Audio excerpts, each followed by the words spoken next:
¿Podemos entrar en cómo es un proceso de exorcismo, los elementos que se utilizan? Veo que trae un maletín aquí. Sí, este es el maletín del exorcismo. Puedo mostrarles. Te lo ordena Dios Padre, te lo ordena Dios Hijo, te lo ordena Dios Espíritu Santo. ¿Durante un exorcismo alguna vez un demonio te ha agredido físicamente? Sí, a ver, le cuento. ¿Pero has visto alguna vez al demonio en sí mismo? ¿Y qué apariencia tiene un demonio? Donde una persona levitó, se levantó del piso, flotó en el aire. Se incorporó la persona que estaba siendo poseída. Se paró, tomó una vela encendida, la masticó como un caramelo y se la tragó mientras me hablaba. El anticristo, como persona que ya nació, va a asumir el control del mundo. Ya nació. Ya nació. Pero no se sabe quién es. No. Pero a ver, hay pistas. ¿Cómo es el edificio donde se reúnen los eurodiputados? En Bruselas. ¿Cómo es la forma de ese edificio? Ahora la Ouija se vende hasta en las jugueterías. ¿Por qué? Porque es parte del plan. Del plan. Claro. Es decir, el marketing actual es para el demonio. Eurovisión lo hemos visto.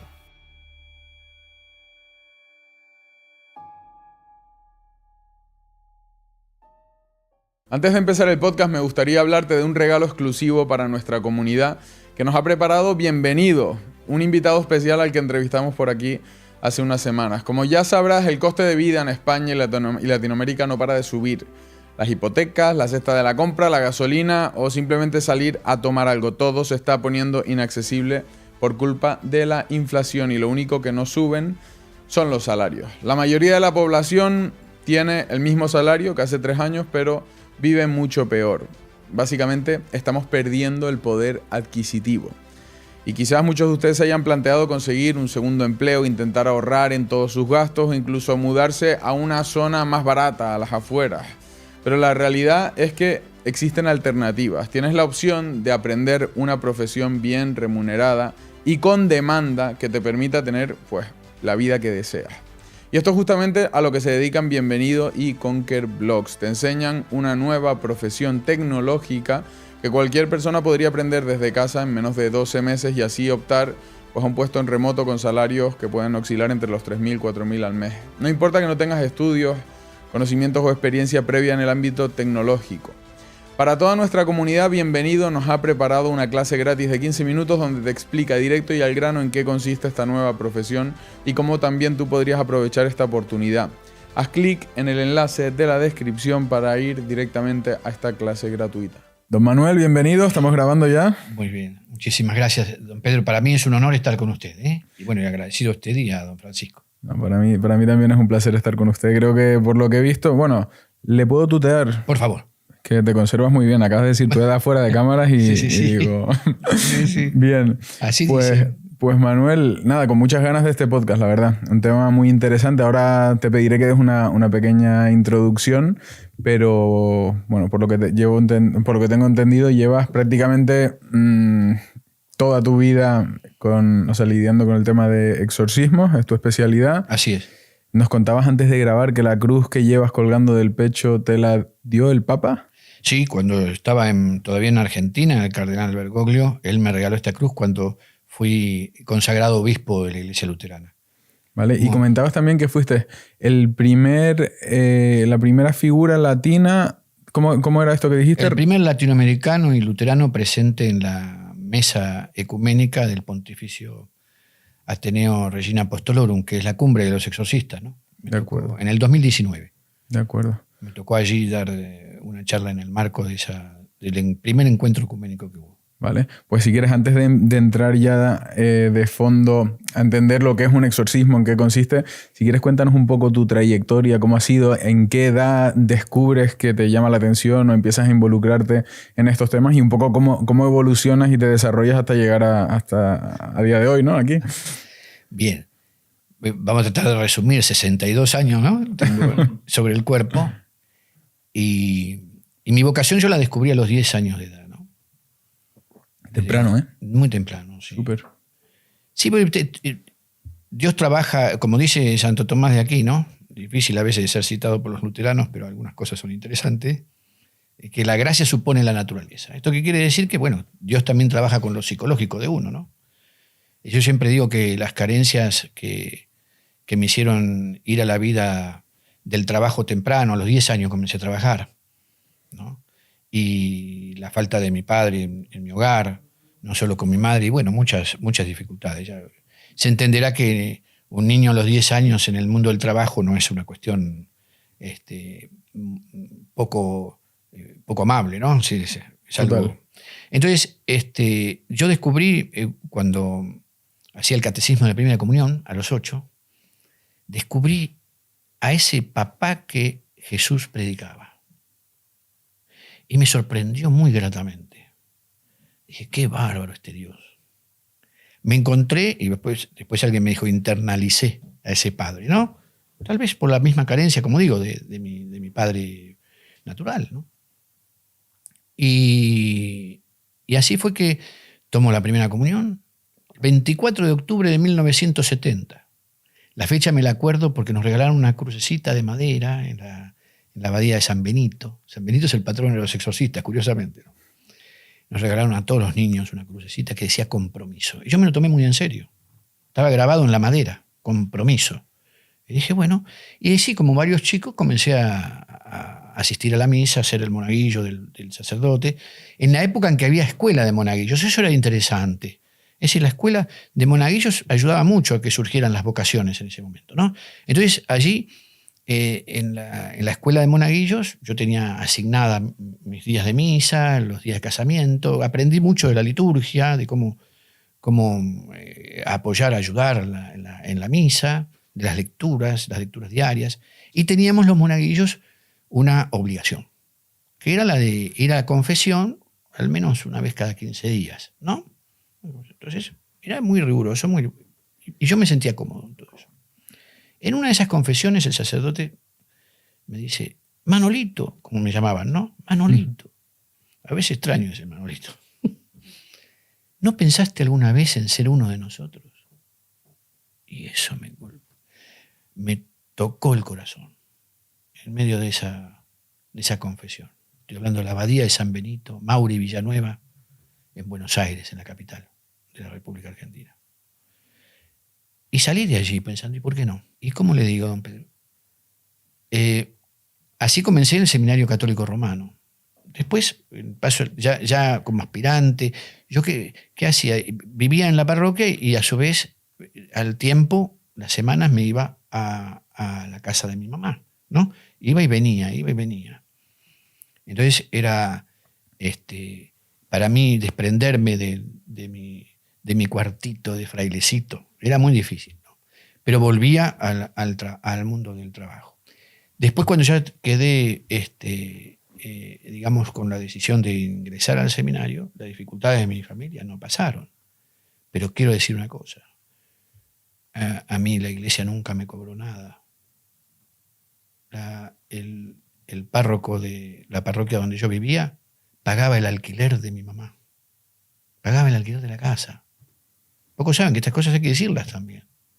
No es ninguna vergüenza. Para mí era tremendo ver cómo el padre hacía su sobrecito y decía, vaya a tu mamá. Y era el alquiler de la casa donde vivíamos. Pasó el tiempo y fui en la búsqueda de la coherencia. ¿Entre qué cosa? Entre la fe y la vida. En la búsqueda de esa coherencia encontré que el mensaje de Lutero me resultaba un mensaje atractivo y me permitía a mí otra capacidad de maniobra, es decir, de elasticidad, de frescura en la vida del Evangelio. Y pedí un tiempo para salirme del seminario. Eso ya sucede a los 18 años. Y en la Argentina hay que hacer el servicio militar. Yo estaba en el tiempo en que era obligatorio. No lo era para quienes estábamos bajo el clero. Es decir, había una exhibición de los estudiantes, de los seminaristas para hacer... Pero yo salía. Entonces busqué hacer el servicio militar. Busqué. Vale. Ya a la salida de todo eso, comienzo a trabajar en el Consejo Deliberante de 3 de febrero, en un área nueva, la primer dirección de cultos religiosos que un municipio, casi ese ayuntamiento, tenía en la Argentina. Y lo llevé adelante en nombre del intendente, del alcalde local, para unir a todas las confesiones religiosas, ¿no? Y hacer un censo de todo ello. Yo logré un censo del 80% de la realidad religiosa local, de un distrito de 350.000 habitantes, ¿no? Tuve reuniones con todas las fuerzas religiosas y organicé los primeros encuentros ecuménicos que hubo allí. Me tocó el tiempo del atentado a la AMIA, el atentado a la Embajada de Israel, y logramos las firmas de todas las religiones en repudio a esa violencia. Fueron épocas difíciles también en el campo político, pero aprendí mucho ahí de la política. Y comencé a estudiar para ser un reverendo luterano, ¿no es cierto? En aquellos tiempos ni pasaba por mi cabeza el exorcismo, para nada. Yo estoy esperando el clic. Claro. Cuando ya celebraba yo la misa, ya tenía mi parroquia en santos lugares, la parroquia del Buen Pastor, ahí está la Madre Teo ahora a cargo. Yo sigo siendo el obispo de aquella región también. Cuando estaban celebrando la misa, un 7 de abril, que es el día de mi cumpleaños, mire qué regalo de cumpleaños me hizo Dios. Como digo, la mitad Dios y la mitad el diablo, el regalo. Escucho un ruido muy fuerte en la parroquia. Salgo de la sacristía, donde estaba revistiéndome para la misa, y me encuentro con el cuadro de una jovencita, 15 años, en el piso, tratando de ser sostenida por 8 personas, varones, así, hacia los costados, sus brazos, y volaban como si fueran de papel, contra las paredes de la parroquia. ¿Cómo? Volaban como si fueran de papel. ¿Sus brazos? Las personas. Las personas. Que trataban de sostenerle. 15 años, 42 kilos. No tenía nada que ver con su fuerza natural. Comienza a gritar con fuerza, sus ojos totalmente oscuros. Yo me di cuenta que estaba ante una situación. Los padres que venían por primera vez parados allí, la habían traído porque sabían que tenía alguna situación, ¿no? Que le pasaba algo. Y hago las oraciones que sabía en ese momento, no más. No eran muchas. Pero logro tranquilizarla por la misericordia de Dios, ¿no? Y le pedí que me llamaran por teléfono al día siguiente, que se llevaran a la nena y que me llamaran. Y le pedí a la gente unos minutos, porque me había aturdido. Le pedí a los auxiliares de la misa que le trajeran agua a las personas mayores, sobre todo señoras que estaban en la iglesia y habían visto todo eso. Y me retiré. Entonces agarré la llave de mi auto para salir un minuto. Mire usted, no pensé en cambiarme para la misa. Me fui a la calle. Agarré la llave del auto, que estaba estacionado frente a la parroquia. Abro la puerta, me siento y con la llave en la mano se cierran los pestillos de las puertas del auto. Las luces altas y bajas y las interiores comienzan a encenderse y apagarse y suena la bocina permanentemente. Todo eso junto. Yo supe ese día que había intercambiado tarjeta de presentación con el diablo. Ahí comenzó mi tarea. Le avisé a nuestro obispo en Estados Unidos y me dice: te felicito, vas a ser el exorcista de la iglesia. No, un momentito, yo lo único que quiero es informarlo. No. Y enseguida desde allí emitió el decreto para que yo sea reconocido como un exorcista. ¿Por y comenzó mi trabajo. ¿Por qué decide emitir ese decreto? ¿Por una cuestión de que vio cierta capacidad de lidiar con ese tipo de situaciones en ti? ¿Porque considera que simplemente te tocó? ¿O cuál es el motivo? No, él al ver que, al interpretar, él interpretó que yo, al tener esa manifestación adentro de mi coche, había sido tocado, ¿no es cierto?, por esa fuerza espiritual a la que había encarado con total eficacia. Si no, no hubiera pasado nada. Esa fue la respuesta del diablo contra mí. Le digo, hay alguna capacidad en este muchacho. Y por eso me nombré el exorcista. ¿Y alguna hipótesis, alguna teoría de por qué decide contactar contigo el diablo? No, por eso yo digo, es medio regalo de cumpleaños de Dios y medio del diablo. En verdad no lo sé. ¿Y quién es el diablo? El diablo es un ángel. Esa es su desgracia. Porque los ángeles, que son puro pensamiento, han sido creados con mucho amor. Y a los ángeles, a todos, incluso a los demonios, por eso Dios es una desgracia, son ángeles caídos, los acompaña una música una música. Pocos saben eso. Hay una melodía con la cual hemos sido creados. Y los ángeles pueden escuchar esa melodía, porque son puro pensamiento. Imagínese usted qué desgracia para quien ha optado negar a Dios y transformarse en el que proclama el antirreino, aquel que entiende que Dios se ha equivocado con nuestra creación, no poder agradecerle a Dios el amor con que lo hizo y seguir escuchando esa música todo el santo tiempo. Ese es su odio. Nos odia porque nos sabe receptores del amor que Él no supo apreciar. Y con eso Él arrastró una gran porción del cielo. No podemos decir cuánto, ¿verdad? Porque esas son simples especulaciones de los teólogos. Pero sí sabemos que son muchos. Y actúan a lo largo del tiempo también aprendiendo. Ellos siembran el mal y aprenden hasta dónde llega el ser humano con el mal que ha sembrado. Cuando te estás hablando ahora mismo en plural, ¿hay más de un demonio? Sí. Uno es Lucifer, otro es Satanás y otro es Baal. O sea que son 3. 3 son la Trinidad oscura, que no tiene la categoría de la Trinidad santa, ¿no es cierto?, de Dios, porque son seres creados, pero incluso en ellos hay un castigo. Caen y tienen que compartir su reino de oscuridad, cosa que ellos no saben compartir. Porque así como en el cielo impera el amor, en el infierno impera el temor. Entonces el odio entre ellos también. Y Lucifer, Satanás y Baal son la Trinidad oscura que en este momento preciso está trabajando con total fuerza para el control de este mundo. O sea, ese es el objetivo final, controlar el mundo. Exactamente. Para mostrarle a Dios que le pueden arrebatar la creación porque nosotros estamos hechos defectuosos. Vale, y una pregunta, algo que sería lógico pensar desde un punto de vista racional, es decir, si Dios crea todo, Dios también es el creador de los demonios. De los ángeles.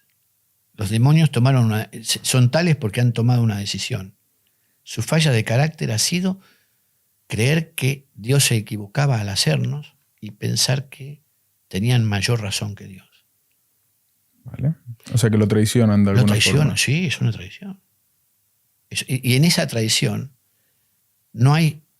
a partir de ello no hay ninguna originalidad. Porque Satanás es la ira y quiere la destrucción. Es lo contrario al Padre Creador. Lucifer quiere la adoración y quiere usurpar el lugar de Jesús. Y Baal, el señor de las moscas, llamado así, también Belcebú, que es el mismo, es aquel que posa su inmundicia sobre las heridas emocionales de las personas. Entonces, ¿qué quiere hacer? Suplantar al Espíritu Santo, que es el consuelo del ser humano. ¿Ve? Los 3 quieren una porción de la acción divina. Vale. Y una pregunta, o sea, ¿existen 3 demonios con características diferentes? Sí. ¿Actúan como un equipo o se pelean y luchan entre ellos también? Por supuesto que se odian. Se odian mutuamente. Se odian, porque no pueden hacer otra cosa. Son odio. Son odio. Son odio, son destrucción. Jesús lo dice, el diablo vino a hurtar, matar y destruir. Cuando Jesús habla del diablo, habla de la acción de los demonios en conjunto. Esto también es una clave. Por eso Jesús, más que hablar de Satanás o de Lucifer, habla del padre de la mentira y del diablo. Esa acción conjunta de los demonios es para hurtar, matar y destruir. Y esto es lo que quiere hacer con el ser humano y con toda la creación. No solamente con los demonios, con sus huestes. Las huestes se corresponden al ejército. Hay que pensar esto en categorías de una guerra espiritual. Sino además con sus agentes encarnados, con personas concretas, a las que han alcanzado a seducir. Entonces, esos agentes tratan de concretar aquí en la tierra la visión material del infierno. Y eso significan las siglas Satán. Siglas que sistema agendado, totalitario, antinatural. El que pueda entender, que entienda. O sea que cuando un individuo es encarnado, su razón de ser se convierte en hacer de la tierra un infierno. o lo más parecido posible. Cuando un ángel seduce por completo a alguien, es como si encarnara en alguien. Sí. Y esa persona, su razón de ser, o sea, su motivo de existencia en ese momento pasa a ser de la tierra lo más parecido a un infierno. Exacto. Ahí tuvo usted a Hitler. El padre Gabriel Amurs nos muestra en Hitler la capacidad del ser humano por traer a la tierra el infierno. Vale, pero cuando un ser humano es encarnado por un demonio, ¿siempre es igual de visible o hay veces que pasa desapercibido? Entiendo que hay veces que no se nota tanto, o sea, a simple vista, la chavala... La posesión. No, la chica de 15 años que te entregaron a las puertas, era obvio que a lo mejor estaba encarnada por un demonio, pero en el caso que mencionas de Hitler, o sea, es obvio por sus acciones, pero no lo ves físicamente. Exacto. Y está poseído allá.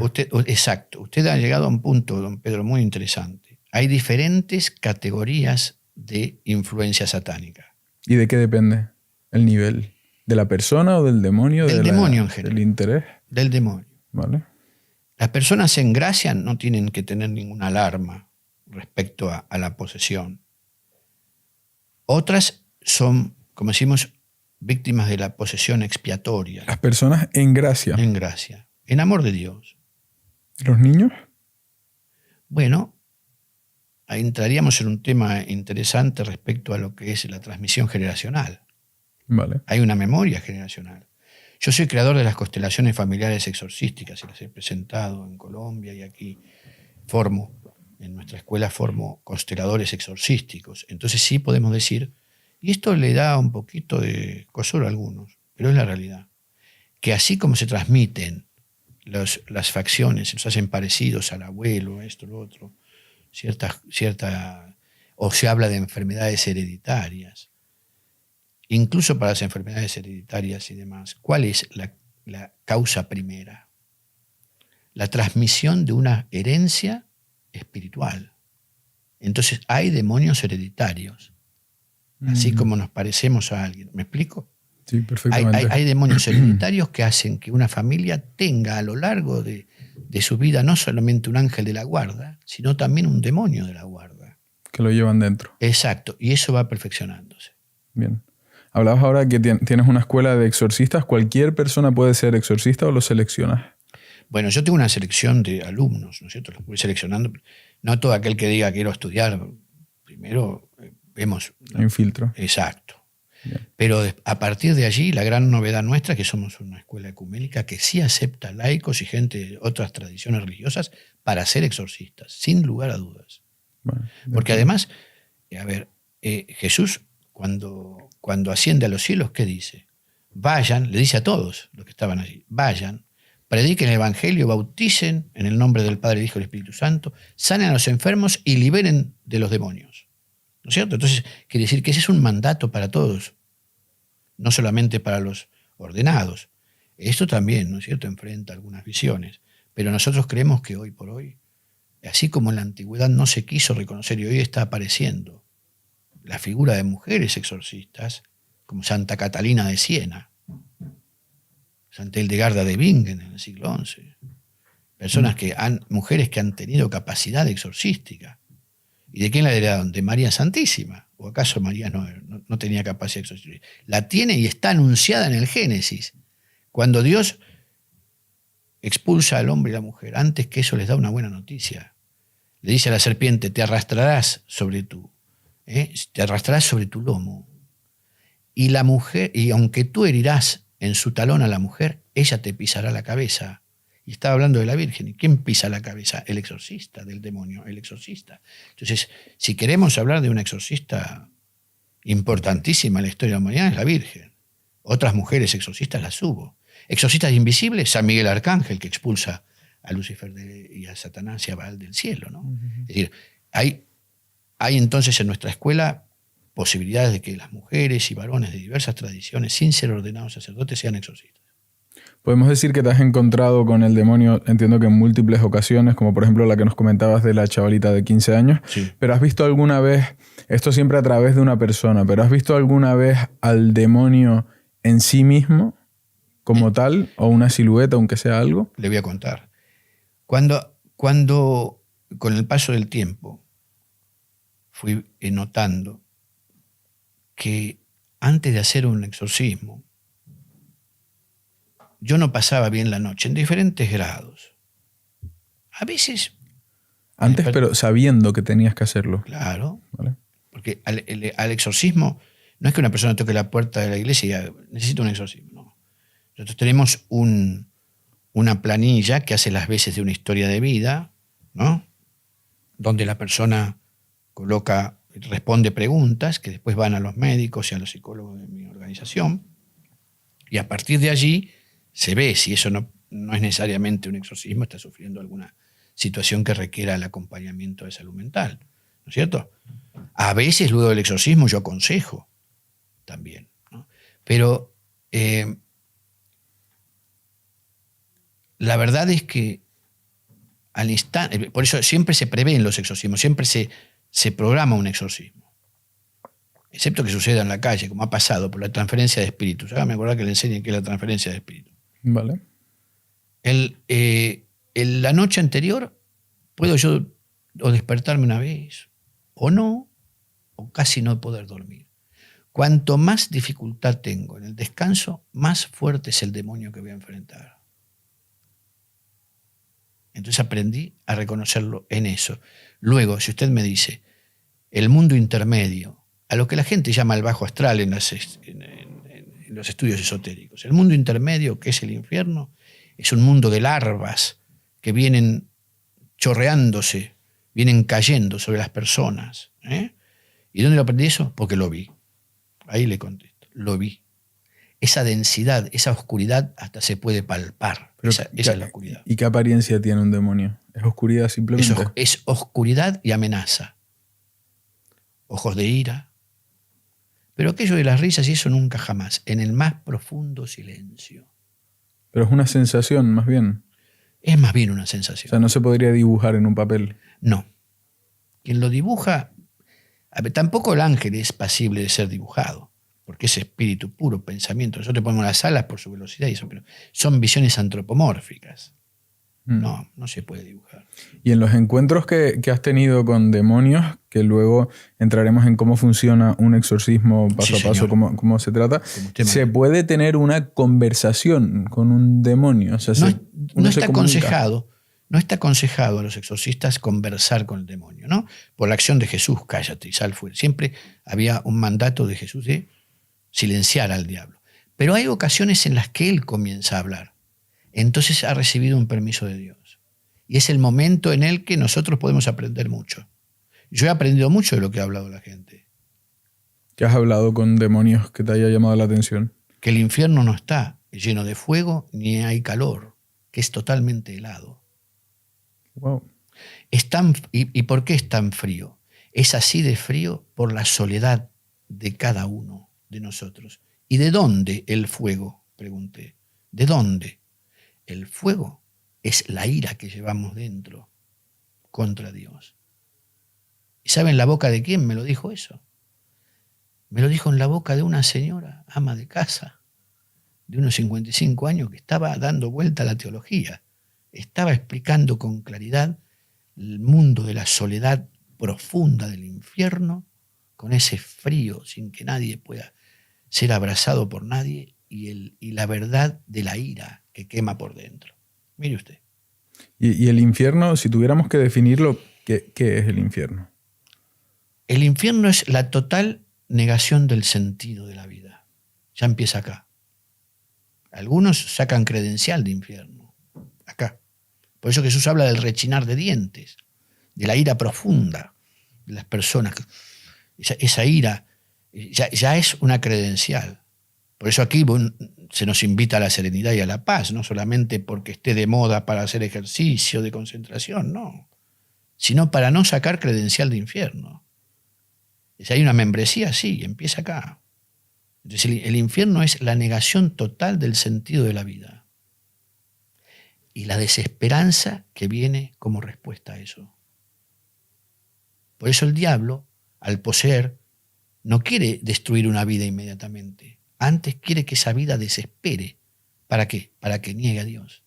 No hay Dios.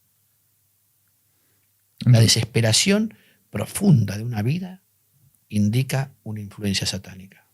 Entonces, la intención que tiene un demonio a la hora de poseer a cualquier individuo, ¿cuál es realmente? Que niegue a Dios y destruirlo. O sea, destruirlo a él individualmente, Exacto. no utilizarlo como herramienta para destruir el mundo de alguna forma. ¿O No, también?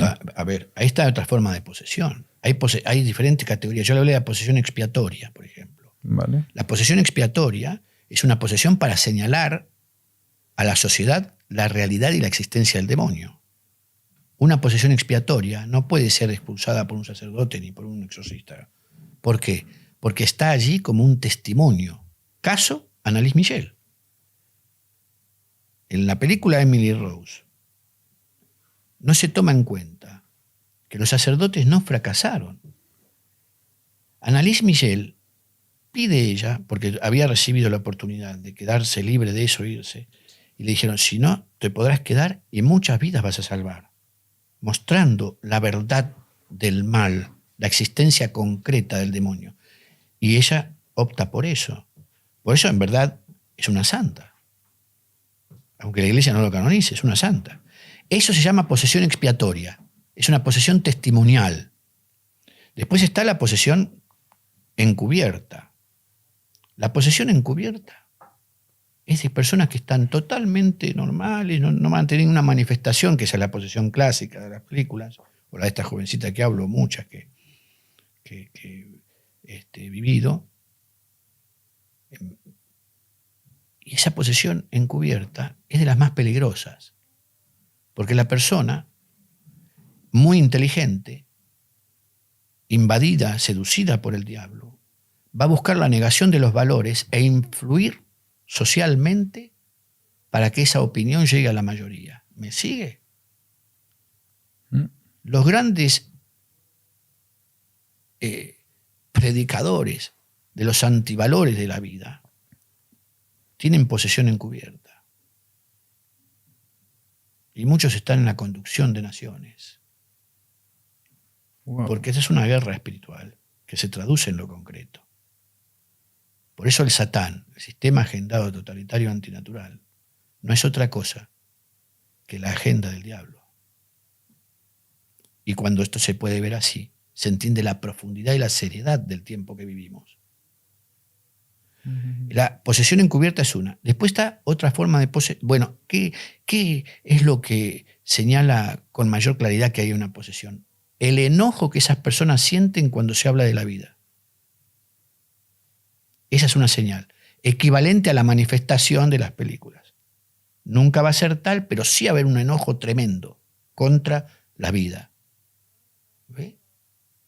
Después hay otra posesión que se llama posesión leve, pero es posesión también, donde vivida por muchos, hasta por creyentes. Son gente que uno le da la bendición y se descompone, se cae al piso, se descompuesta, ¿no? Con vómito. Y también con cierta aversión a Dios, en definitiva. En la posesión, mire lo que le voy a decir, en la posesión encubierta hay muchas víctimas que también son sacerdotes. Y, bueno, la posesión clásica de la que hablamos o vemos en las películas, muchas de las mismas de 1200 exorcismos, viven de eso, viven de esa manifestación, digamos, están ahí, se muestran. ¿Cuántos exorcismos has hecho en total?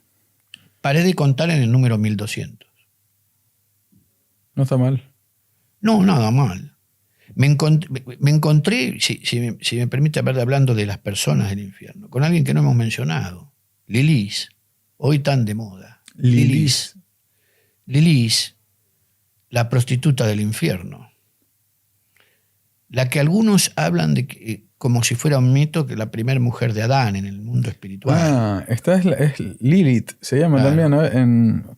Vale. De esto nos ha contado Carla Stora, un colaborador frecuente de este programa. Nos ha hablado de Lilith, vale. ¿Y quién es entonces la prostituta del infierno? Sí, y ella es la antítesis de la Virgen. Vale. Ella, y yo la tuve en un exorcismo. Es una persona de 23 años. Fue uno de mis primeros exorcismos. En ese momento yo encendía velas durante el exorcismo. Y esta persona se incorporó, después ya no encendí más. Se incorporó, tomó una de las velas y me dijo, no tienes idea con quién estás tratando. Yo soy la reina. Se incorporó la persona que estaba siendo poseída. Se paró, tomó una vela encendida, la masticó como un caramelo y se la tragó. Mientras me hablaba, mientras me decía quién era ella. Hasta que al final, en un porte tremendo de soberbia, dijo, soy Lilith. ¿Durante un exorcismo alguna vez un demonio te ha agredido físicamente? Sí. ¿Y notas esa fuerza sobrenatural? Sí. A ver, le cuento. ¿Puedo? Sí, por supuesto. A ver. Cuando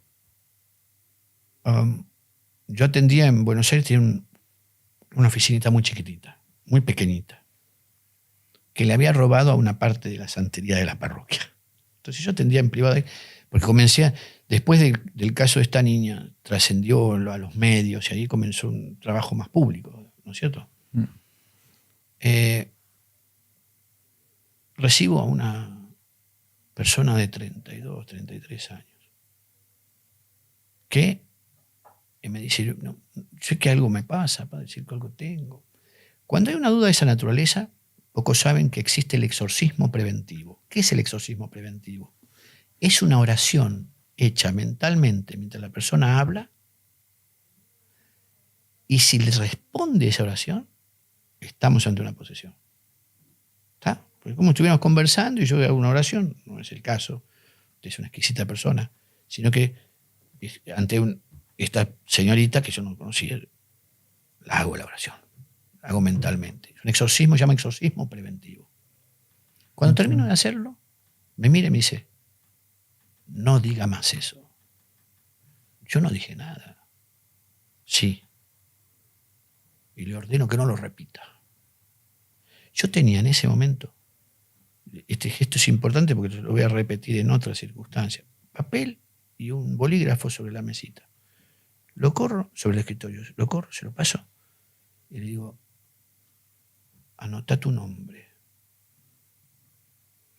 Agarra el bolígrafo, mirándome, lo anota en el papel, un nombre que no voy a decir acá, un nombre horrible, y me extiende el papel a mí. Cuando miro el papel, aprovecha y se pone de pie, me raja una trompada que era imposible en una joven así, casi me rompe la nariz, me hizo volar los lentes, todo me dejó la nariz así, y casi me destruye todo el despachito, toda la oficina, con 3, 4 golpes. Ahí procedía el exorcismo inmediatamente, ¿no? Imagínese. A la oración. Al exorcismo, directamente, a todo el ritual. Pero la oración que comentabas antes, ¿cómo es? La oración que comento antes es un exorcismo preventivo.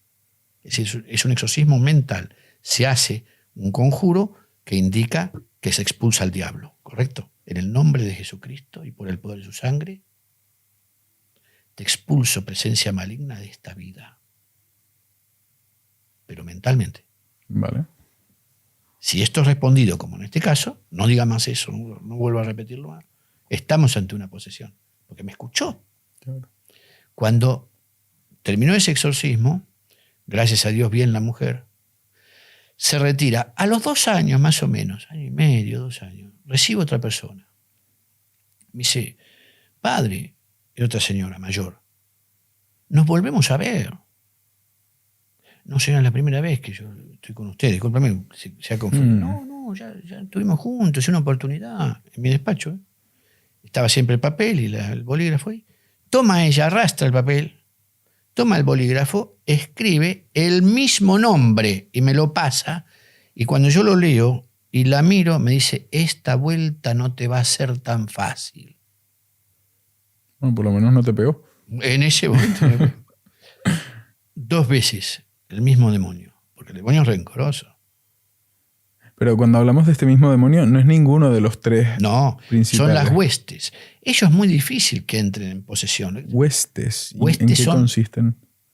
O sea, tenemos Lucifer, Belcebú y Satanás. Y Satanás. Son los generales. Vale, estos son las tres cabezas principales. Exacto. Y luego tienen huestes, que es un ejército de demonios. Infantería. Y ellos son los que poseen a las personas uno por uno. Además de los espíritus de muertos que tienen esclavizados. Hasta que les haces un exorcismo. Exacto. Pero si no se cruzan con un exorcista, están poseídos por un demonio de forma indefinida. Sí. O acaban saliendo, pueden lucharlo uno mismo. La persona puede, por supuesto, batallarlo. Lógicamente.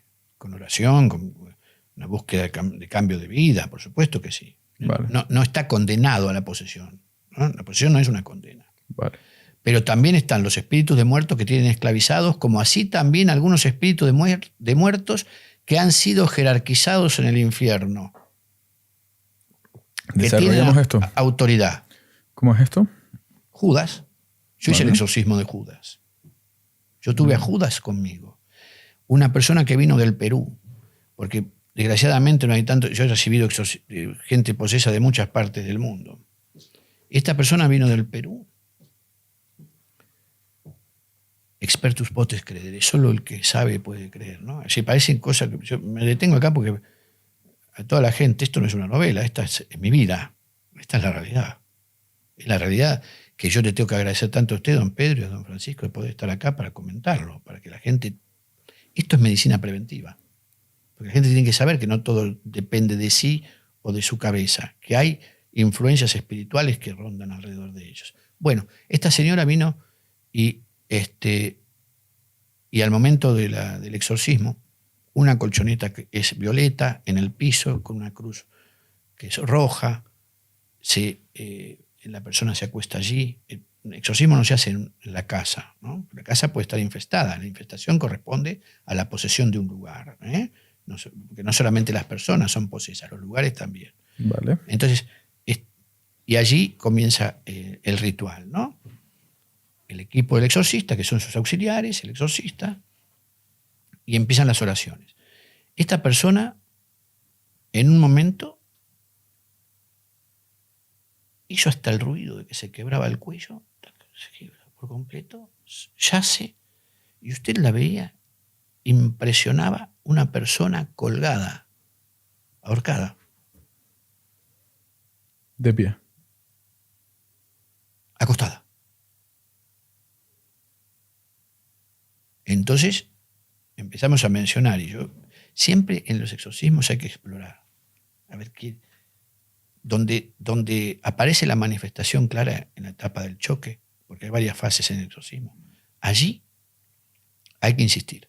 Entonces se dicen varios nombres. Y dije Judas, y ahí saltó. Ahí comenzó el choque, la batalla. Estábamos delante de Judas. Y Judas es un muerto jerarquizado en el infierno, a cargo de huestes, o sea, de infantería de los demonios. Así que no está esto de que pobre Judas, y dónde está Judas, y se equivocó Judas, no. Judas traicionó. Cuesta tanto entender que lo traicionó al Señor, lo traicionó. Que en la jerarquía del infierno ha ascendido y se ha acercado a los tres principales. Exacto. Y tiene gente a su cargo. Exacto. Bueno, gente, demonios a Exacto. su cargo. Y otros espíritus de muertos. Porque los espíritus de muertos también pueden ser enviados a posesión por causa de la hechicería, de la brujería. Entiendo. Porque la invocación de la brujería hace también pasible a una persona de ser posesa. ¿Podemos entrar en cómo es un proceso de exorcismo, los elementos que se utilizan? Veo que trae un maletín aquí. Sí. ¿Está relacionado? Aquí hay elementos de los que se utilizan en un exorcismo. Este es el maletín del exorcista. Vale. ¿Con esto sería suficiente? Sí, Vale. sí. ¿Y qué tenemos dentro? Puedo mostrarle. Sí, por supuesto. Puedo correr esto. Se puede sí. mover sin problema el micro, sí. Ahí está.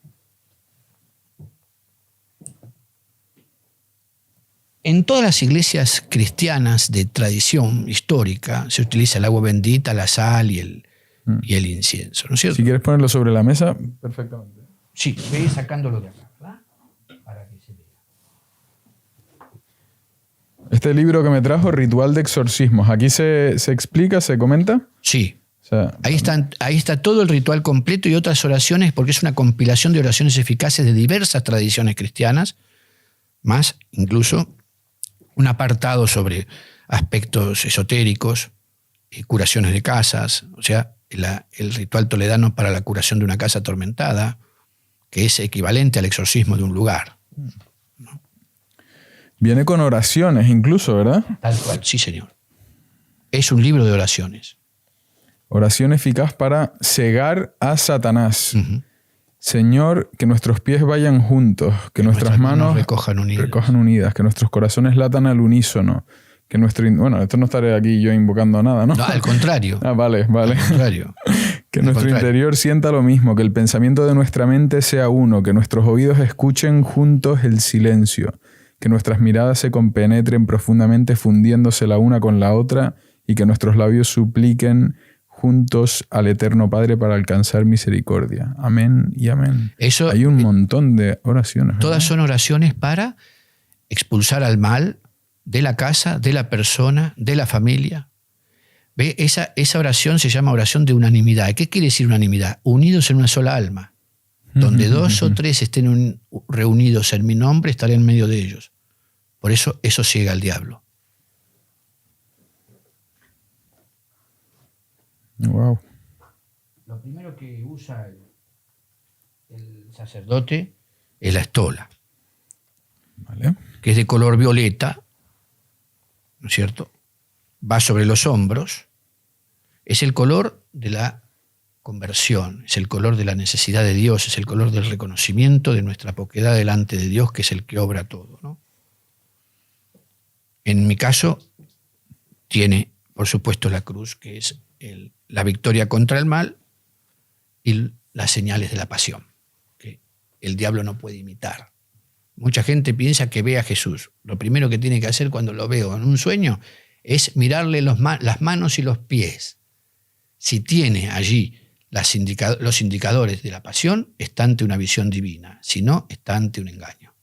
Porque el diablo no puede... A veces se disfraza. Exacto. Y no puede reproducir los estigmas.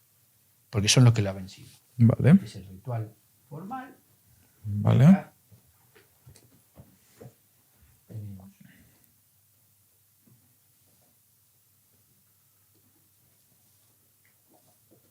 no puede faltar la Biblia. Uh-huh. ¿Crucifijo? Exacto.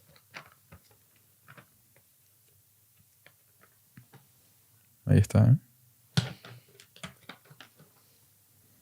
O sea, una persona poseída por un demonio, si se pusiera enfrente de este crucifijo, ya sentiría cierta incomodidad, ¿verdad? Sí. ¿Se ponen agresivos? Agresivos y hasta buscarían tirarlo. Eso se llama hierrofobia, aversión a lo sagrado. Vale. Aquí dentro iría el agua bendita, que yo la consagro en el momento, Vale. para hacer la aspersión del agua bendita.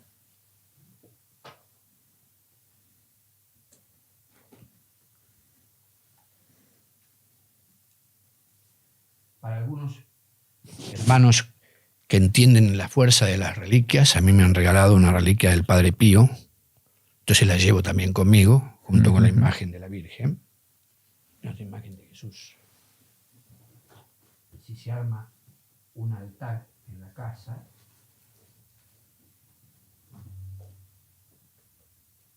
van esas imágenes.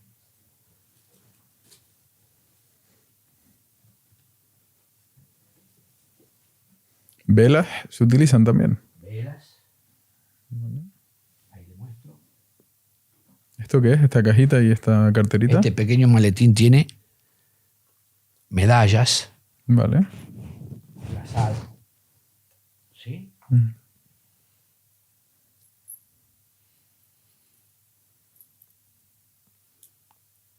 Que a veces se imponen a la persona, se le ponen en la mano.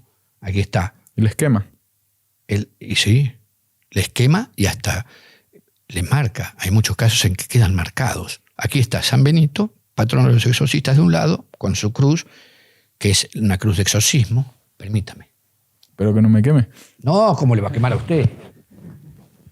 Sería mala señal, ¿no? Igual hay que improvisar algo aquí. No creo.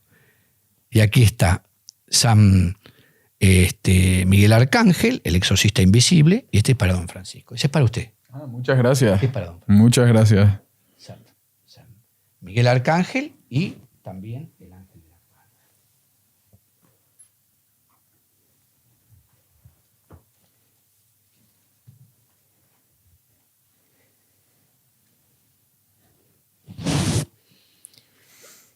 ¿Y este estuchito? Este no es propio de los exorcismos, pero yo lo llevo por el caso de los enfermos. Vale. Es todo el kit para los enfermos. Vale.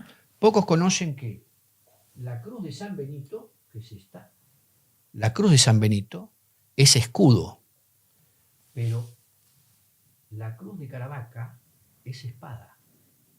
Y al exorcista le sirven ambas. ¿Sí? Y todo esto se acompaña, entiendo, con oraciones como las que estábamos haciendo anteriormente. Todo el tiempo. Pero esto ya está en una mesa, ¿verdad? Vale. ¿Y Este es el detente. El detente del Sagrado Corazón, que es una señal exorcística, ¿verdad? Detente. Vale. Venga, el corazón de Jesús está conmigo, y hay una oración detrás de consagración que aparta el mal directamente. Llevada con uno, acompaña la liberación. Este también es para don Francisco. Esa es para usted. Muchas gracias, de verdad. A propósito. No, la traje a propósito. Sí. ¿Y cuál es la oración que se dice directamente para sacar a un demonio de una persona? Hay varios conjuros. Pero le voy a dar uno que en el libro está. Permiso. Sí, claro. La gente puede ver en el libro todo el ritual completo, y en ello están los conjuros que ya son para apartar el mal, ¿no es cierto? Pero podría recitarlo en el tono incluso que es, o sea, no sé si se dice de forma tranquila y serena y normal. No. Hay que ser imperativo con el diablo, porque él lo único que conoce es la orden. La orden. No el diálogo, sino la orden. La orden. Entonces le voy a elegir una de las más importantes. Vale. Para que se pueda entender Bueno, acá también está el exorcismo del agua, la bendición del agua, ¿no? Uh-huh. Que la persona puede hacer.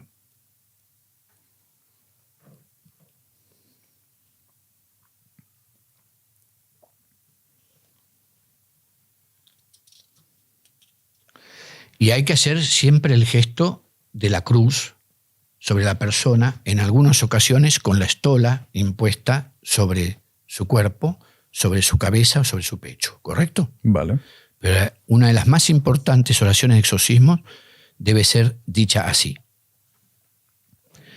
Te conjuro, serpiente antigua, por el juez de los vivos y los muertos, por tu hacedor, por el hacedor del mundo, por quien tiene poder de enviarte al infierno, para que pronto te alejes con tu miedo y el ejército de tu furor de esta sierva de Dios, de este siervo de Dios, que recurre al seno de la iglesia. Te conjuro una vez más, y esto va en la frente, con la fuerza del Espíritu Santo, a que salgas de esta persona, a quien Dios Todopoderoso hizo a su imagen. Ríndete, por tanto, al ministro de Cristo, pues te lo exige su poder, que te humilló con su cruz. Teme su brazo, del que, vencidos los gemidos del infierno, condujo las almas a la luz. Sea para ti motivo de terror el cuerpo de este hombre. Y va en el pecho. Produzca en ti temor la imagen de Dios en la frente. No resistas, no tardes en alejarte de esta persona, porque plugo a Dios habitar en ella.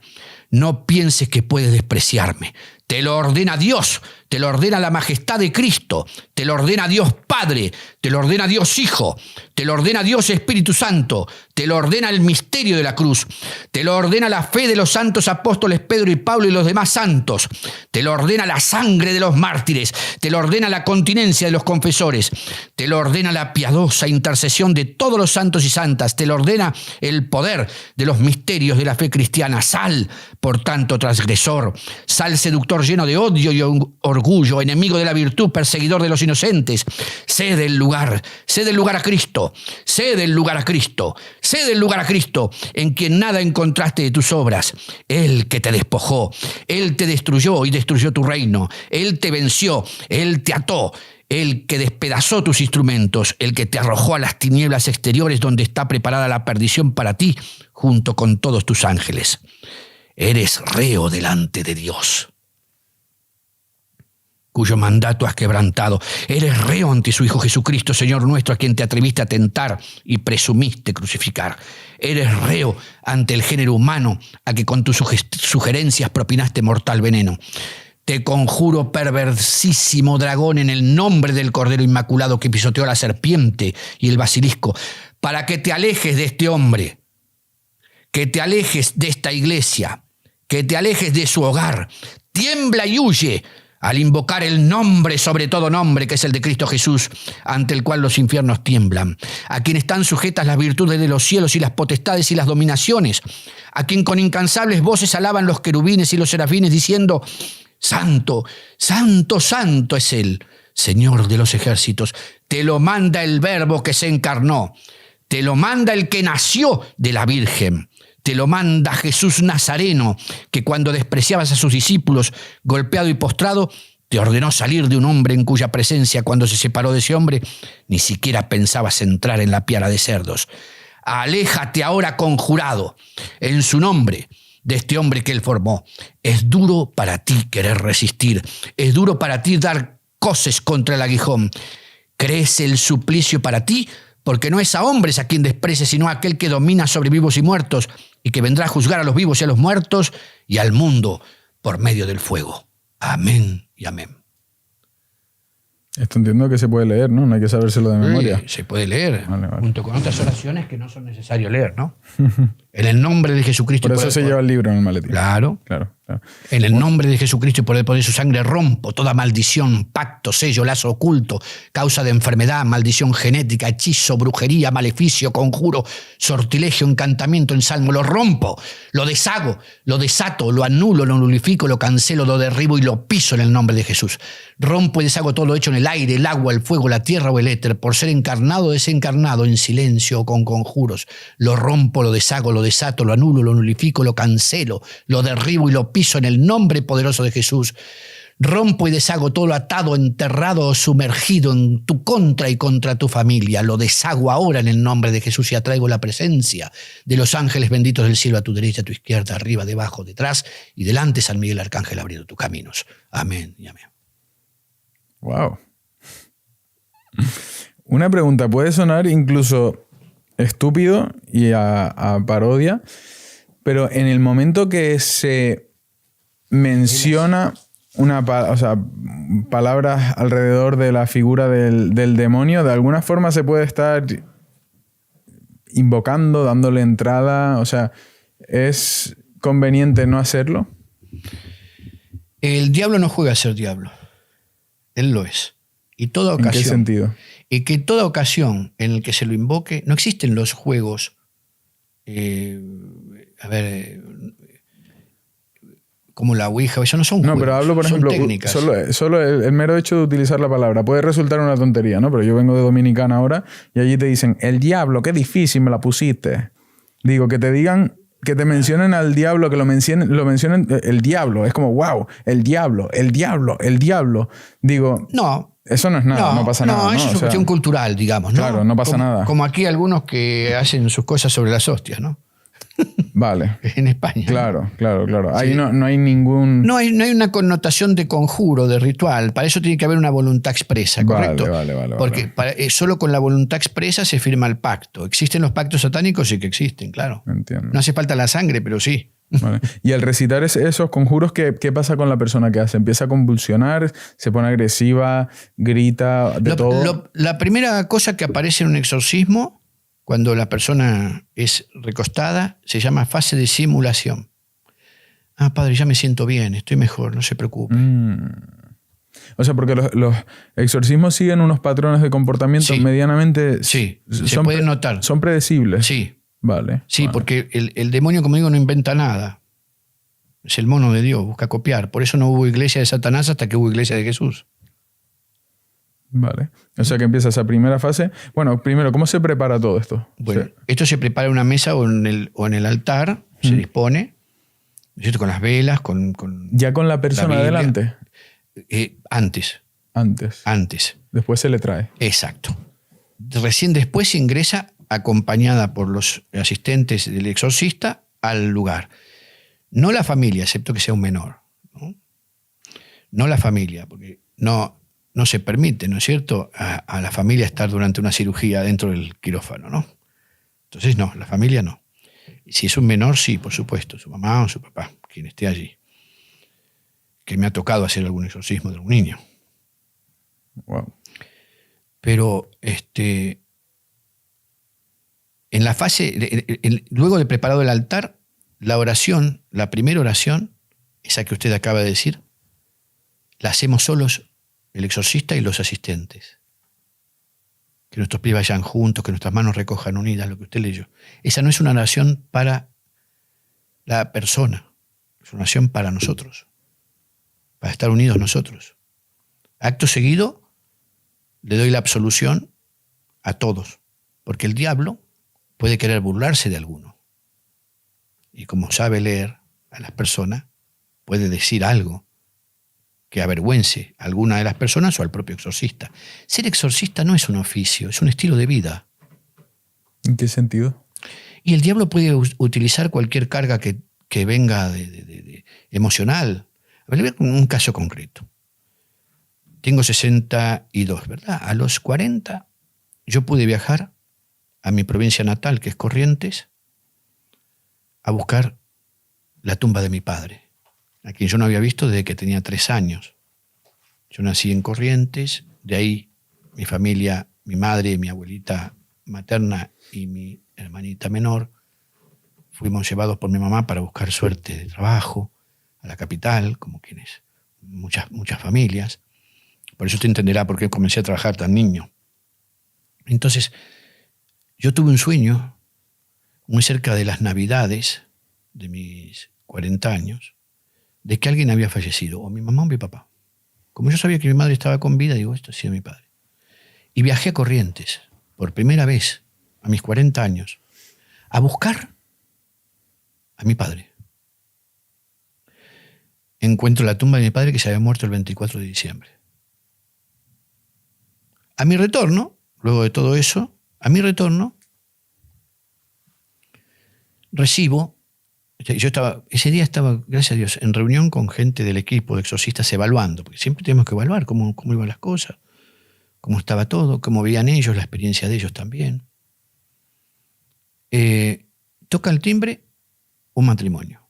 Él, un psicólogo, su esposa, una médica forense. Traía a la mujer que temblaba como una hoja. Y me dice, me dijeron que tenía que traerla acá. Yo no creo, pero es mi señora. Así me dijo el hombre, como excusándose. Digo, a ver, pase. En ningún momento pensé que era una posesión ni nada. Yo solo temblaba así, ¿no? Bueno, vamos a ayudarle.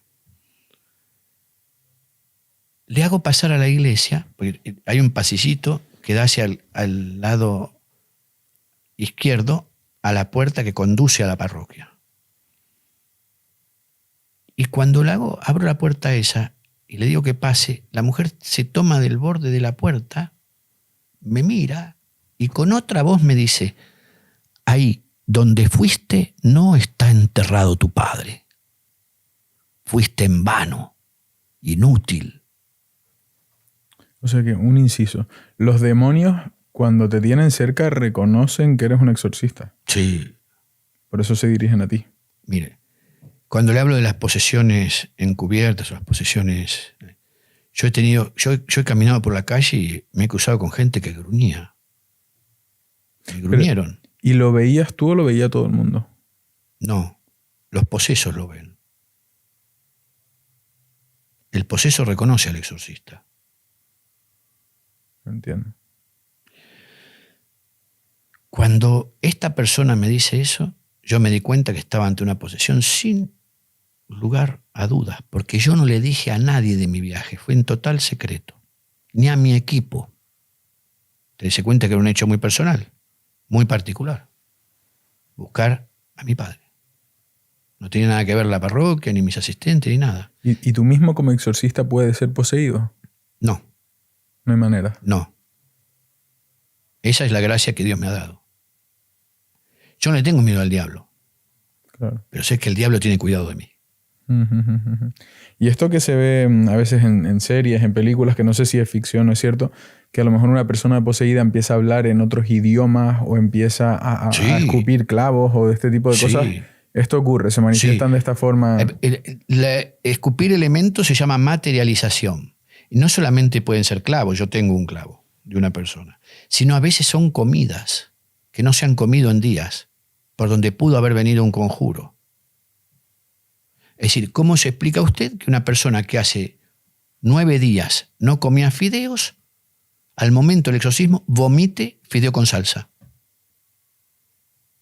Es la materialización del daño que pudo haberse producido muchos años atrás, a través de la comida. El padre Gabriel Amors, de feliz memoria, a quien tuve el honor de conocer y estar con él, aprendí mucho de él, el decano de los exorcistas del mundo, vaya él la memoria.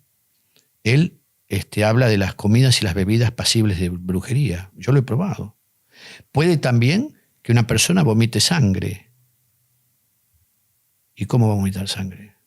Por un pacto de sangre que ha sido hecho en su nombre. No, generalmente no es esa persona, es alguien de la familia que la ofrendó. Entonces sí, se vomitan no solamente objetos, comidas o sangre. ¿Y cuál es el procedimiento para que una persona sea poseída? ¿Qué tiene que hacer? ¿Poseída o liberada? No, poseída. O sea, ¿es aleatorio totalmente? No, suele ser por cosas como la Ouija, no sé, me invento, ¿no? No invento nada. Los llamados juegos esotéricos no son tales. No hay juegos, hay técnicas. Es una técnica de apertura de portales. Cualquiera que diga otra cosa racionaliza el tema de la Ouija. Hay alguno que dice está súper valorada la Ouija. No está súper valorada. A ver, en el siglo XVIII las señoras de sociedad practicaban la Ouija y ponían al lado de la mesa donde estaban practicando, ponían a un niño de no más de 10 años, generalmente de la servidumbre, porque si pasaba algo iba a tomar al más puro de todos ellos. Sabían bien lo que hacían. Ahora la Ouija se vende hasta en las jugueterías. ¿Por qué? Porque es parte del plan. ¿Del plan? Claro. Es decir, el marketing actual es para el demonio. ¿En qué sentido? Y usted mire, cine, televisión, juegos, Lucifer, la serie de Lucifer. ¿Música? Música. A ver, hay toda una Eurovisión, hemos visto. Y que uno diga que no, pero eso es pietismo, es una cosa. No. Si está hecho con intención, si hay toda una estética que acompaña a eso, quiere decir que hay un programa que lo motiva.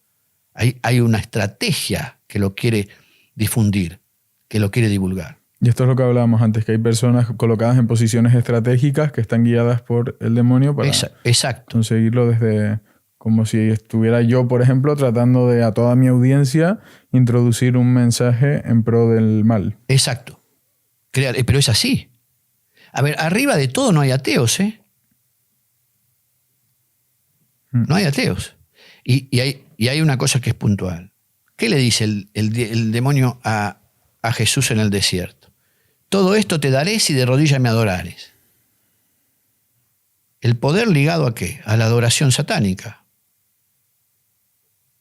Y hay quienes quieren más el poder que a su familia. Eso es verdad. Entonces, ¿cuál es el tema?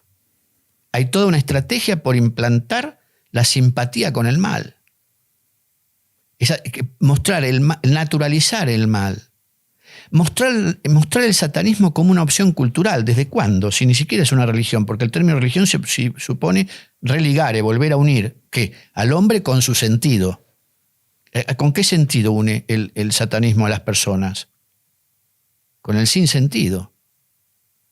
A ver, cuando las personas se doblan por una preocupación, pierden su centro, se flexionan, se acercan a un borde, las experiencias de la vida no pueden ingresar con sentido. ¿Y cómo se dice con sentido en griego? Símbolos.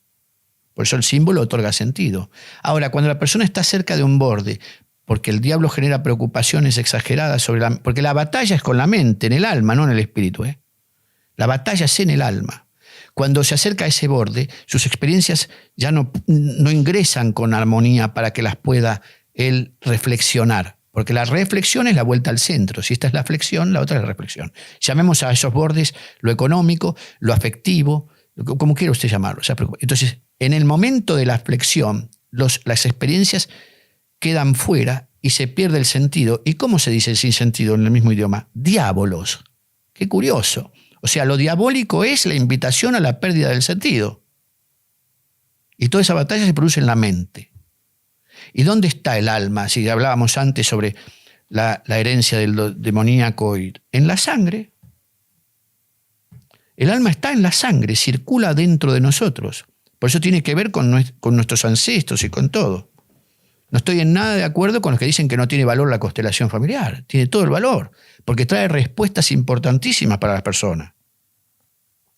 Va más allá de las creencias, ¿correcto? Va a la búsqueda del sentido, pero no de cualquier manera, sino a través de la historia familiar. La influencia del combate contra el mal está en el árbol genealógico, porque ¿dónde se enroscó el demonio? El diablo, ¿dónde se enroscó? En un árbol, en el Edén. ¿Y qué sigue haciendo? Enroscándose en el árbol genealógico de las familias. Y el trabajo exorcístico, de la constelación exorcística, por ejemplo, ¿cuál es? El revelar el combate contra el mal entre el ángel y el demonio de esa familia para quitarle autoridad al demonio enroscado en su árbol y expulsarlo. O sea, el combate contra el mal es así. Es decir, no hay juegos, hay técnicas. Y hay que entender que la fe es un saber para la libertad y una libertad para el saber. Esa para mí es la mejor definición de fe. La fe es un saber para la libertad y una libertad para el saber, porque se es libre para creer, pero el que cree algo más sabe de la vida. Y una pregunta, viéndolo en esta perspectiva global, donde se ve cómo el mal trata de dominar el mundo y de ganar terreno, ¿crees que existe alguna posibilidad de que el mal termine ganando y dominando el mundo? Va a pasar un rato. Lo que estamos haciendo ahora es un libro que todavía no se escribió, don Pedro. Usted es fantástico. ¿Sabe cómo lo titularía? ¿Cómo? Sociodemonología. La sociodemonología es el análisis, justamente, esta intervención de lo satánico en la vida y en la estructura de las culturas y de la sociedad. En general.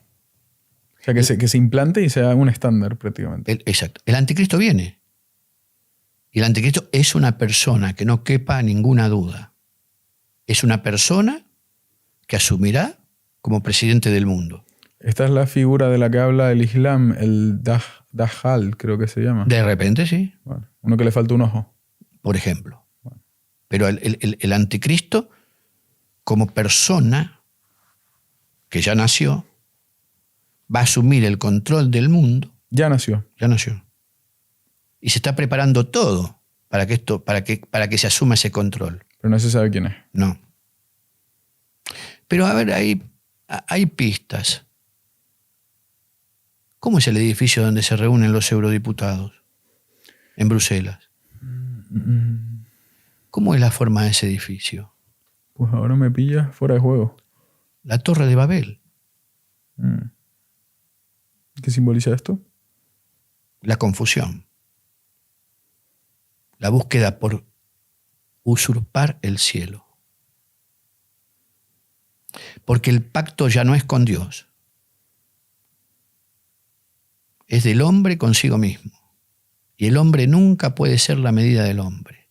La medida del hombre es Dios, porque el hombre es horizonte que camina. Sin ese horizonte, no. Su horizonte no lo da a otro. Lo da a la trascendencia. Y esto deja de ser una cuestión teológica. Pasa a ser una cuestión del motor de la vida. Y ciertos aspectos sociales como el tema del 666, despertarse a las 3 en punto de la madrugada, ¿esto es mitología o no, realmente tiene...? El 666 es, así como la Trinidad Oscura, es el número del hombre imperfecto. Es el número de la conquista de los demonios sobre la naturaleza del hombre para que lo que aflore en él sea toda su sombra. Vale. Trato de resumir, ¿no? Sí. Usted me dirá si me estoy poniendo un poco difícil. No. O sea, luego lo explicamos y luego entramos a su uso, ¿no? Si tiene algún impacto el decir, yo de repente, por ejemplo, ¿no? Aquí estamos en un plato nuevo que todavía está en desarrollo, estamos en plena reforma, pero bueno, lo hemos adaptado un poco. Yo mañana decido pintar con pintura roja en la pared 666 y tenerlo presente aquí en este podcast. ¿Esto tiene algún impacto real? Sí. ¿Qué significa? Claro que sí, como lo tiene la geometría, todo. Eso lo que está significando es una invocación para que todo lo que sea esa sombra que en psicología, ¿no? En psicología junguiana, para quienes conocen, o todo lo oscuro de uno, tome el control. Impregnar un poco todo de la oscuridad de la que hablábamos. Exacto. Por eso hay todo una estética satánica.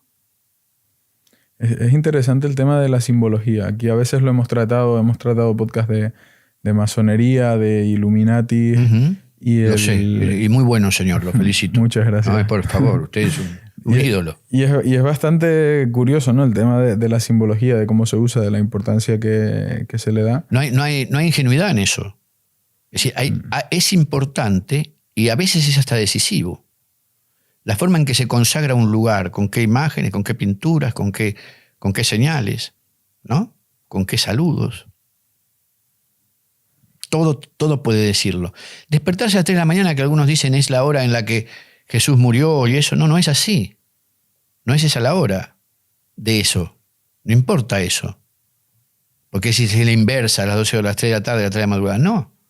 A esa hora, Judas sella el pacto de la traición con las 30 monedas. Es la hora en que le entregan el dinero que valió la vida de Jesús. Es la hora de la traición. Por eso le importa al diablo esa hora. ¿Y nos puede decir algo? Una persona que, entiendo que te pase una vez puede ser fruto de la casualidad perfectamente, claro. Pero si te pasa una y otra vez, hay un mensaje, hay que tener una actitud preventiva, hay algo que se debe hacer. Conviene. Muy bien, señor. Conviene, por ejemplo, tomar un poquito de agua bendita, que uno puede pedir esa bendición. Está claro, usted ve que tiendo a quitar esto de que todo es exclusivo de la acción del sacerdote y el bautizado, el cristiano. El creyente puede bendecir su agua antes de tomarla, tomar un poco de agua bendita antes de dormirse, invocando a su manera y en su propia fe a Dios a que lo cuide y lo proteja. Porque es muy posible que a ese despertarse a esa hora con frecuencia esté señalando a alguien que practica la magia azul. Y la magia azul es la magia del control del sueño, es la magia del control del inconsciente. ¿Hay muchos tipos de magia? Sí. ¿Que van por colores? ¿Magia negra, magia azul? Es una de las formas de determinarlo, por colores. Vale. Otra forma determina la magia por elementos. Magia del aire, magia del fuego, magia de la tierra, magia del agua. Los colores sí tienen mucho que ver. La magia azul es la magia del control mental, claro. La magia amarilla es la magia contra la salud, ¿no? Contra la salud física y también contra las finanzas, contra la salud económica. Vale. La magia roja es una de las magias más peligrosas porque es la magia del pacto, es la magia de los amarres, ¿no? Que tanta moda tienen y después se vienen encima de las personas, ¿no? ¿Esto cómo es lo de los amarres? La magia... Para parejas era. Claro. Pero ¿cómo funciona? Lo he escuchado de oídas y no sé lo que es. La magia del amarre se hace generalmente primero con la práctica de la magia del desamor. Lo primero que se busca es que la persona se desenamore, se desencante de su familia. Porque si está casado o casada y tiene una familia, hay que desencantarlo de esa familia. Vale. Entonces, para eso se utiliza lo que se llama magia hostil. La magia hostil busca justamente afectar el núcleo familiar de quien queremos atraer con nosotros, va a decir quien encarga la brujería. Entonces, para la magia hostil se pueden utilizar fotos, hilos de colores. Yo, como digo en mi oración, rompo y deshago todo lo que... Con fotos y colores, esencias humanas, alfileres, tierra de cementerio, trabajo de umbanda, quimbanda, macumba, espiritismo, palo mayombe. Los rompo y los deshago en el nombre de Jesús. Es parte de la oración. Entonces, cuando se hace esa magia, la persona que encarga el trabajo se ha de proveer de algún elemento esencial de la persona, sea su semen, sea su saliva, y en un pañuelo. Generalmente la bruja con sus conjuros o el brujo va a bordar ese pañuelo con el nombre de esa persona en favor de esa persona que le encargó el trabajo. Eso cuesta muchísimo dinero. En América Latina estamos hablando de más de $5.000 por el tema del SIDA y demás, hay que bordarlo. Wow. Estoy hablando de brujerías que no son baratas. No es que así nomás. Y luego eso se va a enterrar. O se va a anudar y se va a guardar cerca del lugar de esa persona, ¿no? Por ejemplo, ¿qué decirle? Un caso concreto. Llega a la misa una mujer que llorando, desesperada, en el momento de la comunión me dice: padre, por favor, me dijeron que tenía que venir a usted porque yo hice un amarre sobre mi actual pareja. Y me comentó una señora que iba a recaer sobre mis hijos. ¿Cuánto hace esto? 7 años. 7 es un número por el cual se debe renovar la brujería. Yo no sé con qué señora ella trató, una vidente, no sé, pero lo cierto es que estaba diciendo la verdad. Hacía 7 años necesitaba renovar ese trabajo, porque si no todo ese efecto venía sobre los hijos. Y le digo: ¿y qué hiciste? No tengo los pañuelos. ¿Y dónde los tenés? Debajo de la cama, del lado de la cabecera de él. ¿En serio? Digo, ¿y lo tenés allí? Sí, lo tengo allí. Y usted está conmigo a partir de ese trabajo. ¿Los hijos son de él? Sí. Ya mismo me traes esos pañuelos. Yo siempre tengo gente conmigo que sale disparada a la casa de las personas a buscar los objetos. Tengo una colección de objetos en la Argentina importante. Yo los llamo mis trofeos, muy, muy así, ¿no? Pero, y ahí usted tiene la prueba, por ejemplo, de cómo esos trabajos se hacen, esos amarres se hacen, y después se cobran sobre la vida de alguien, porque el brujo tiene que ofrendar. ¿Y qué ofrenda? O los hijos o los nietos, aún no nacidos. Wow. Y una pregunta. Puesto que hay tantos demonios disponibles cuando una persona es poseída, ¿puede que los demonios peleen entre ellos por entrar en esa persona? No. O que hayan 2 demonios a la vez dentro. Más, puede haber muchos más. O sea, una persona puede ser poseída por más de 2 demonios. No ocupan lugar. Wow. Legión. ¿Cuánto era una legión romana? 5.000 hombres. Más o menos. Puede ser. Bueno, el demonio legión, que aparece en la costa de Gadara, a Jesús, dice: soy legión porque somos muchos. Y es al demonio que se refiere la oración que acabo de hacer, que ni pensaste ser arrojado a la piara de cerdos. Y le dice: no nos arrojes lejos, le dicen los demonios a Jesús. No nos arrojes lejos, mándanos esa piara de cerdos. Y ahí van a la piara de cerdos y los cerdos se arrojan por un barranco. Eran al menos 5.000. Wow. Y una pregunta. Entiendo que una forma de abrirse al mal o abrirse al demonio es esto que se escucha a veces de las personas que venden su alma por dinero, que venden su alma por poder, que venden su alma en general. ¿Cómo funciona esto? ¿Esto es verdad? ¿Existe? ¿Se puede vender el alma? Sí. ¿A quién se le vende? ¿A cambio de qué? ¿Cuál es el precio? No es una leyenda lo de Fausto ni nada. El alma se puede vender al diablo. Es más. O sea, se le vende al diablo, pero el diablo puede concederte dinero y poder. Sí. Lo concede por un tiempo. Porque él no disfruta de darle favores a usted, sino de que usted sufra. Los concede. Es más, en Alemania yo he encontrado en el internet páginas que enseñan cómo venderle el alma al diablo. Las revisé en función de mis grimorios, porque hay que estudiar mucho. Nuestro lema en la escuela es saber para vencer. Hay que conocer. El exorcista tiene que conocer las magias, tiene que conocer el esoterismo, tiene que conocer las brujerías, las hechicerías, los conjuros. Si no, ¿contra quién combate? ¿Cómo? ¿Cómo distingue la posesión de un muerto de la posesión de un demonio? Hay que saberlo todo eso. Entonces tiene que haber un punto en el que el exorcista ingresa a todo ese mundo de lo esotérico y estudiarlo. Por eso a veces los exorcistas son antipáticos a las iglesias, porque hablan de brujerías, hablan de cosas que no pongamos esto, no digamos esto, no hablemos de esto. Esta es la verdad. Si hay un combate espiritual, las armas son muchas. Entonces, he encontrado en Alemania y he estudiado con los grimorios y demás, y hablan en serio. Es decir, están ofreciendo rituales en serio, de verdad, para la venta del alma. Pero una persona puede decir, con un acto de voluntad, venderle el alma al diablo. Pero a veces se vende sin querer el alma al diablo, se hace un pacto sin querer. El que hace una brujería o la encarga al brujo, por ejemplo, para un amarre, está haciendo un pacto. Porque su voluntad es aceptar el favor de un demonio. Entonces hay pactos indirectos y pactos directos. El pacto directo es el que uno dice en un ritual se hace para esa entrega. Y entonces ahí aparece otra forma de posesión, que es la posesión absoluta. La persona que hace pacto con el diablo automáticamente queda posesa, aunque no lo manifieste hacia afuera, y su conducta comienza a cambiar porque se vuelve una persona que siente placer en causar dolor. Y se genera también lo que se llama clarividencia satánica en esa persona, porque son las personas que son capaces de decir una palabra justa y precisa para herirlo en lo más íntimo de su corazón. ¿Cómo saben eso? Llegó una vez una persona a la parroquia diciendo, me fui a ver a la señora tal, yo siempre hablo de doña Tota. ¿Y qué te hizo doña Tota? Y me dijo todas las cosas mías, pero todas mis cosas malas, padre, todas mis vergüenzas. ¿Y cómo lo hizo? Agarró una rosa y la deshojaba. Le quitaba los pétalos a la rosa y con cada pétalo le hablaba de una falta, una cosa, una vergüenza. Una vidente bárbara. No, una posesa, querida. Te estaba conversando tus oscuridades, ¿no? Profanando una rosa, ¿sí? Para decirte a vos las cosas malas. Es una persona pactada, con clarividencia satánica. Es decir, el diablo también otorga dones a su manera, ¿verdad?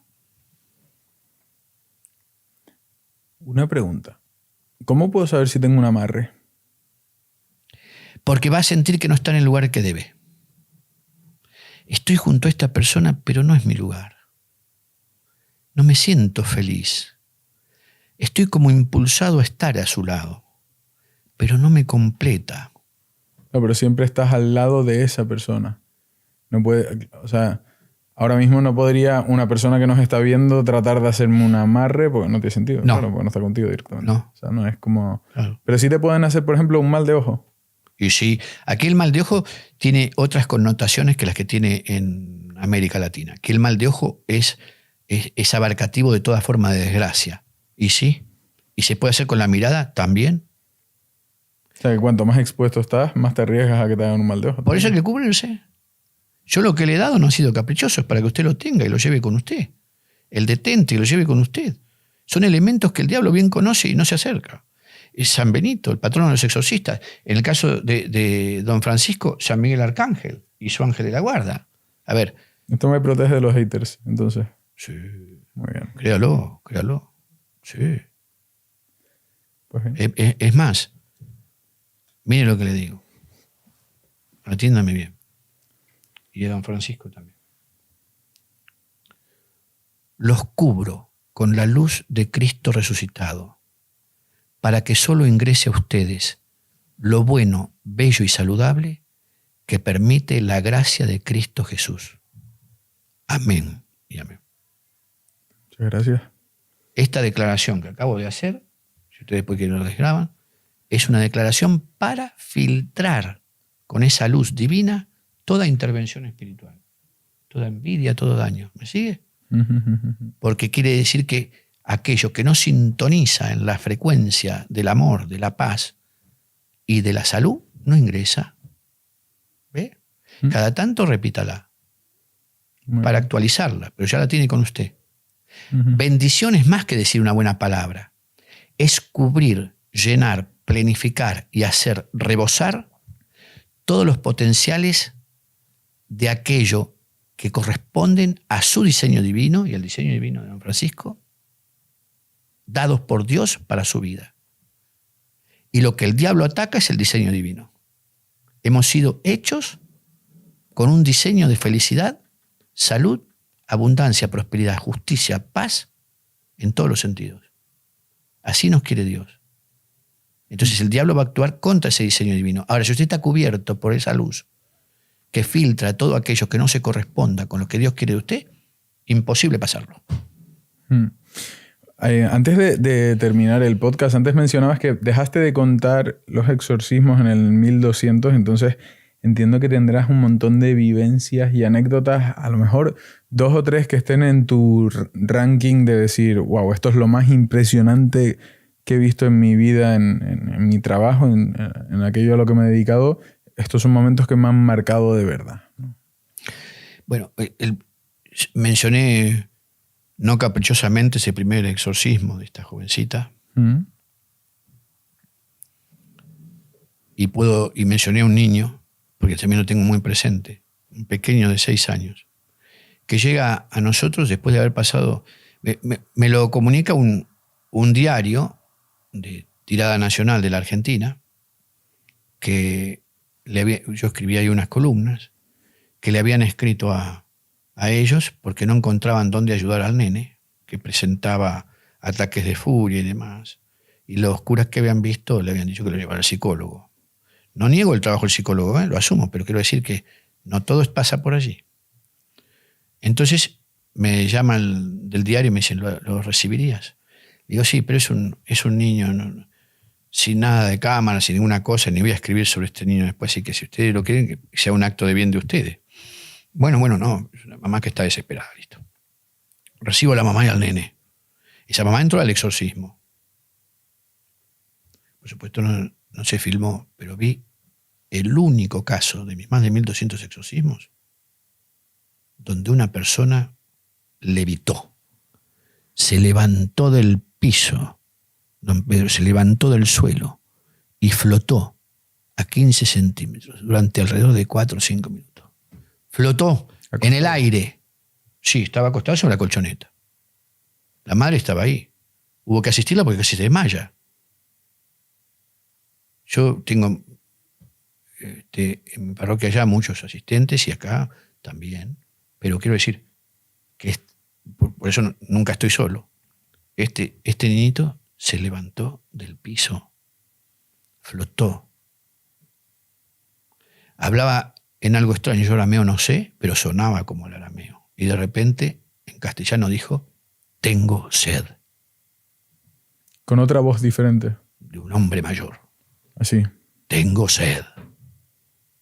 Y después se reposó, no cayó, reposó como una hoja en el aire. Eso fue tremendo para mí. Wow. Y uno más, el de Legión.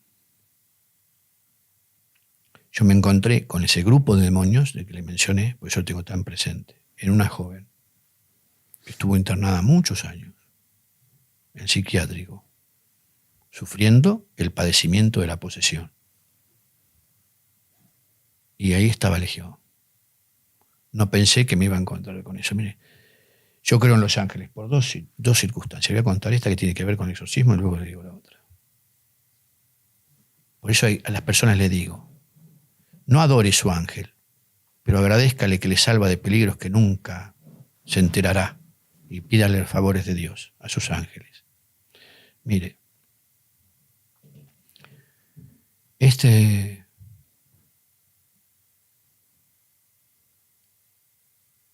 primero le voy a contar esta situación afuera de la iglesia.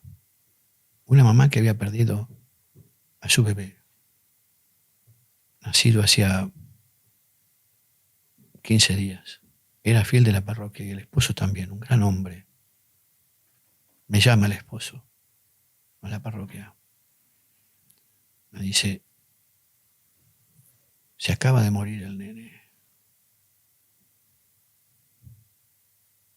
Y mi esposa dice que está durmiendo en la cuna. No puedo sacarla de al lado. ¿Se imagina eso, don Pedro?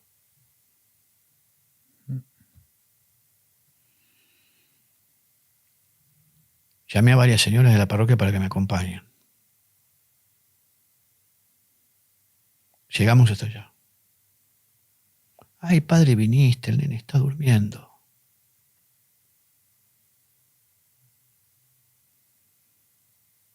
Entonces, está bien, quédate tranquila, mamita, andás con las señoras. Tomé al bebé, se lo di al papá en los brazos y me llevé a la señora con las otras señoras a la parroquia. Julio, mucho frío en Buenos Aires. Afuera de la iglesia hay un banco, como de plaza, para que la gente que pasa por ahí se tome asiento, Si quiere, cuando la iglesia está abierta puede ver adentro, si no quiere pasar. Hay muchas formas de encontrarse con Dios. El banquito era una. Ahí cuando llegamos con el auto, había 2 personas. Un hombre y una mujer. Cada uno en un extremo del banco. Vestidos de blanco. Curiosamente, estaban de remera, de manga corta. Ella con una falda larga, él con un pantalón blanco, ella falda blanca. De remera, manga corta. Cruzamos así para la parroquia y teníamos que pasar por delante del banco para entrar a la iglesia. Ambas personas se cubrieron así los ojos, así, y pasamos. Nos miramos, nos extrañamos. Allí las señoras tuvieron la contención de esta mamita, mientras el papá hacía todo lo que debía hacer por su bebé fallecido. Y una de las chicas me hizo la pregunta que yo me estaba haciendo. Eso de afuera, padre, ¿no serán ángeles? Y le digo, no sé, pero por la duda, vamos a llevarle un té caliente. Y cuando salimos ya no estaban más. Tanto fue así que 2 que tenían su auto ahí en la puerta también salieron a ver si lo encontraban por alguna cuadra. Invisibles. Eran los ángeles de esta señora. Los ángeles de esta señora. Y los vimos todos, no yo solo. Pero en esa oportunidad de Legión, yo creí que no terminaba ese exorcismo. Fue muy fuerte para mí. Y sentí en un momento, ahí le doy el otro ejemplo, en el exorcismo, sentí en un momento gusto a sangre en la boca. Y pedí un segundo. Mientras hacían oraciones, pedí un ratito y me fui a la sacristía. Pensé que no terminaba el exorcismo. Y le pedí a Dios. De repente entra uno que se suponía estaba entre los que me asistían. Me dice, tenés que volver. Tenés que volver. Te espera, esta chica te espera. Depende de vos. Depende de ti, ¿no es cierto? Acá. No sé si puedo. Sí que podés. Vamos, que te esperan. Te esperan. Y se fue de vuelta a la parroquia. Dije, este hombre tiene razón, si no esta chica. Salí y busqué entre los que estaban ahí para agradecerle. No estaba. Era el ángel de esa chica. No todo el mundo espiritual es amenazante. Hay un mundo espiritual hermoso también. El de los ángeles. Y el de los espíritus protectores de la familia. No todo el árbol genealógico es amenazante.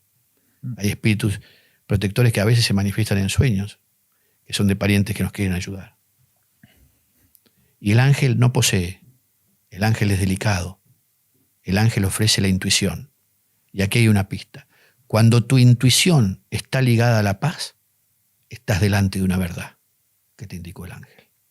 Cuando tu intuición te inquieta, es porque hay que detenerse y no proceder a nada. Así hablan los ángeles. Porque Dios solo viene a quien lo invita. El único que ocupa es el diablo. Entonces tú serías desocupa. Exacto. Y vaya mi admiración. Pues don Manuel, de verdad ha sido súper, súper interesante, un placer y estoy seguro de que va a gustar mucho esta conversación que hemos tenido. Si usted me lo dice, yo la verdad que me siento más que halagado por estar a la altura de una invitación tan hermosa como la suya, de un hombre tan preparado y con un ciclo tan prestigioso. Para mí es un verdadero honor estar acá y espero, como le digo, que esto esté a la altura de tanta gente linda del otro lado. Seguro que sí. Y si usted me permite, ya que he abusado tanto también por favor. de su tiempo, quiero, antes de dar una bendición para toda la gente, claro que sí. Quiero decirle en mi patria, al presidente Milei, que Dios quiera lo reciba usted. Me encantaría. Que Dios quiera lo reciba usted. Ánimo, adelante, adelante, que esta revolución cultural es importantísima, que es cierto que el socialismo es una enfermedad del alma, que es verdad que lo que él está haciendo es enfrentando poderes oscuros. Adelante, Javier. Nos conocemos. Rezo por ti todos los días. Y aquí también le pido a Dios que esté acompañando a hombres como Dani Esteve, a personas maravillosas como Elvise Pérez, que están trabajando duro por una España que merece tiempos mejores. Porque España es grande y tiene gente grande. Sí. Tiene gente hermosa, gente preciosa. Se ha mostrado ahora con la situación de Valencia, ante la indiferencia de los que no les importa la vida. Y ahí están todavía, sin ser atendidos. Tantos que han perdido familia, que no van a tener una Navidad como Dios manda, pero que no cesen, porque esto es España. La gente solidaria, la gente buena, la gente creyente, la gente resiliente y la gente como ustedes, que saben ser generosos para difundir algo bueno y que todo lo bueno, bello y saludable acompaña a las personas de buena voluntad. Y que Dios los bendiga en el nombre del Padre, del Hijo y del Espíritu Santo. Amén y amén. Le agradezco muchísimo, Señor. De verdad, muchas gracias y gracias por esas palabras que además llegan ahora saldrá muy prontito este podcast, o sea que llegan en estas fechas tan especiales, o sea que vendrán bien. Muchísimas gracias a usted que me ha dado este permiso. A usted. Una emoción. Gracias. Estamos en contacto. Sí, señor. A su servicio. A su servicio.